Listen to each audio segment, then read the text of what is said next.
Welcome to Teja TV news. ప్రభుత్వ ఆసుపత్రులు, ప్రాథమిక వైద్య ఆరోగ్య కేంద్రాల్లో డాక్టర్లు, సిబ్బంది అందుబాటులో లేకుంటే కఠిన చర్యలు తీసుకుంటామని జిల్లా కలెక్టర్ ఇలా త్రిపాఠి హెచ్చరించారు. మంగళవారం నల్గొండ జిల్లా నకరేకల్ నియోజకవర్గ కేంద్రంలోని ప్రాంతీయ ఆసుపత్రిని ఆమె ఆకస్మికంగా తనిఖీ చేశారు. జిల్లా కలెక్టర్ ఆకస్మిక తనిఖీ సందర్భంగా ఆసుపత్రి సూపరింటెండెంట్ డాక్టర్ శోభారాణి అందుబాటులో లేకపోవడం, పలు గదులకు తాళాలు వేసి ఉండటం పట్ల కలెక్టర్ ఆగ్రహం వ్యక్తం చేశారు. ఇది ప్రాథమిక ఆరోగ్య కేంద్రం కాదని, ఏరియా ఆసుపత్రి అని డాక్టర్లు, సిబ్బంది 24 గంటలు ప్రజలకు అందుబాటులో ఉండాలన్నారు. ఎమర్జెన్సీ కేసులు వచ్చినప్పుడు వెంటనే వైద్యం అందించే విధంగా సిద్ధంగా ఉండాలని అన్నారు. రాష్ట్ర ప్రభుత్వం 3 కోట్ల రూపాయలు వెచ్చించి నూతన ఆసుపత్రి భవనాన్ని నిర్మిస్తుందని, దాన్ని సద్వినియోగం చేసుకునే విధంగా సేవలు అందించాల్సిన బాధ్యత వైద్యులు, సిబ్బందిపై ఉందన్నారు. ఈ సందర్భంగా జిల్లా కలెక్టర్ ఓపీ ఏఎన్సి అడ్మిషన్స్ అన్ని రకాల రిజిస్టర్లను పరిశీలించారు.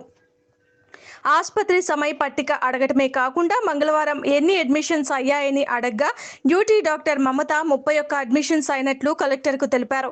ఫార్మాసిస్ట్, క్యాజువాలిటీ, పురుష, మహిళా అత్యవసర వార్డులు, మందుల స్టాక్ను కలెక్టర్ తనిఖీ చేశారు.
కేసు వస్తే మనం నిన్న 53కి వచ్చింది చేసి call road traffic accident please room తీసుకోవాలి.